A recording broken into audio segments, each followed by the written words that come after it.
আসসালামু আলাইকুম, welcome back to my channel একা আমাদের স্কুল। আজকে তোমাদের সাথে আলোচনা করব দ্বিতীয় প্রান্তিক মূল্যায়ন 2024 তৃতীয় শ্রেণীর প্রাথমিক বিজ্ঞান প্রশ্ন নিয়ে। এই প্রশ্নটি তোমাদের জন্য খুবই গুরুত্বপূর্ণ, যারা দ্বিতীয় প্রান্তিক পরীক্ষা দেবা তাদের জন্য।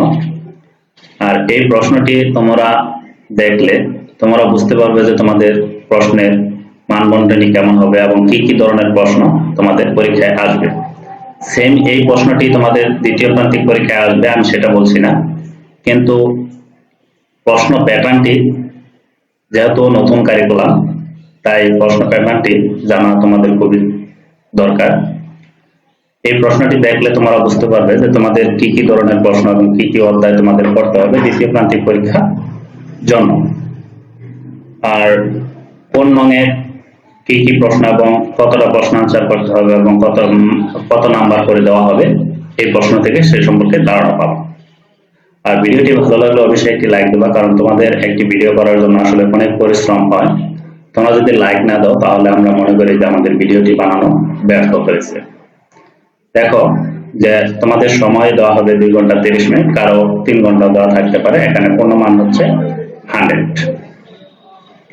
প্রথমে এক নঙে আছে শূন্যস্থান পূরণ করো যে কোনো 12টি। এখানে 12টির অধিক প্রশ্ন তোমাদের দেওয়া থাকবে, 12টি প্রশ্ন আনসার করতে হবে। প্রত্যেকটার মান হচ্ছে 1 করে, 12কে 12 নাম্বার।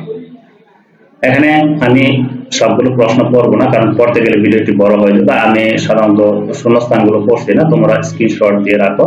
আমি অন্যান্য প্রশ্নগুলো তোমাদেরকে পড়ে দিচ্ছি, এই ড্যাশগুলো ফিল আপ করবা। আমি আশা করি যে তোমরা এই ড্যাশগুলো ফিল আপ করতে পারবা, কারণ এগুলো তোমাদের বইয়ে কিন্তু এগুলো দেওয়া আছে।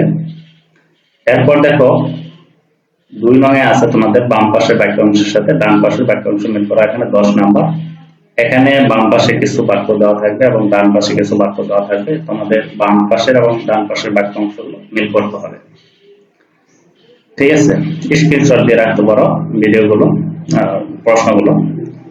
এরপর দেখো 3 নঙে যে তোমাদের প্রশ্ন থাকবে সংক্ষিপ্ত উত্তর দাও যে কোনো 15টির অধিক প্রশ্ন কিন্তু তোমাদের দেওয়া থাকবে। প্রত্যেকটা মান দেওয়া হবে 2 করে, 15 দুগুণে 30 নাম্বার। প্রথম ক নাম্বারের প্রশ্নটি হচ্ছে উদ্ভিদের বিভিন্ন অংশের নাম লেখো। খ নাম্বার উদ্ভিদের খাদ্য তৈরিকারী অঙ্গের নাম কি? বৃক্ষের তুলনায় আকারে ছোট উদ্ভিদকে কি বলে? দান কোন প্রাণীর উদ্ভিদ? ফুল নেই এমন একটি উদ্ভিদের নাম লেখো। ইতিমধ্যে তোমাদের অন্যান্য বিষয়গুলো আমি তোমাদের আপলোড করে দিয়েছি প্রশ্নগুলো, সেগুলো তোমরা আই বাটন অথবা প্লেলিস্টে গিয়ে সেই প্রশ্নগুলো দেখে নিতে পারো।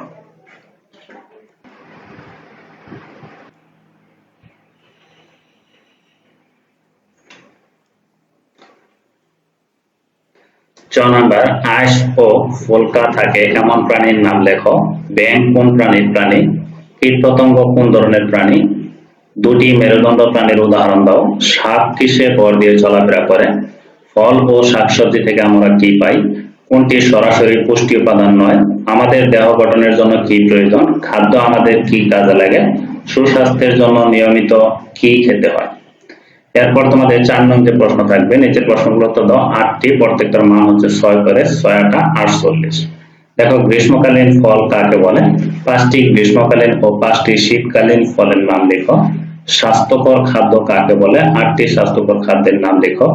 আসলে এই প্রশ্নগুলো তোমরা দেখলে বুঝতে পারবে যে কোন কোন অধ্যায় থেকে তোমাদের প্রশ্নগুলো করা হবে এবং কি কি ধরনের প্রশ্নগুলো তোমাদের পড়তে হবে এই সম্পর্কে কিন্তু এই প্রশ্ন থেকে আইডিয়া হবে। আর এখন এই প্রশ্নগুলো থেকে তোমাদের 70% প্রশ্ন কিন্তু তোমাদের কমন থাকবে। সেম এই প্রশ্নটি করা হবে সেটা কিন্তু আমি বলছি না যে তোমাদের এই প্রশ্নটি তোমাদের পরীক্ষায় আসবে, কিন্তু এই প্রশ্নটি দেখলে তোমাদের ধারণা হচ্ছে যে কি কি ধরনের প্রশ্ন তোমাদের আসতে পারে এবং কি কি প্রশ্ন তোমাদের পড়তে হবে এই সম্পর্কে কিন্তু তোমাদের ধারণা হবে।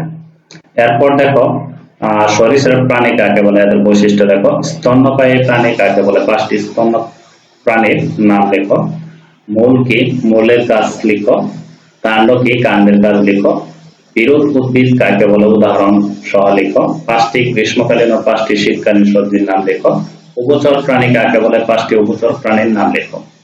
এই ছিল তোমাদের যে প্রাথমিক বিজ্ঞান প্রশ্নটি, সেটি তোমাদের সাথে আলোচনা করলাম। অন্যান্য প্রশ্ন আমি তোমাদের আপলোড দিয়ে দেবো। সেই প্রশ্নগুলো পাওয়ার জন্য অবশ্যই চ্যানেলটি সাবস্ক্রাইব করে পাশে থাকা বেল আইকনটি অন করে রাখবা, যাতে পরবর্তী ভিডিওগুলো দেওয়ার সাথে সাথে তোমার কাছে প্রথমে নোটিফিকেশন চলে যায়। আজকের মতো ভিডিওটি এ পর্যন্তই। ভালো থেকো, সুস্থ থেকো, আল্লাহ হাফেজ।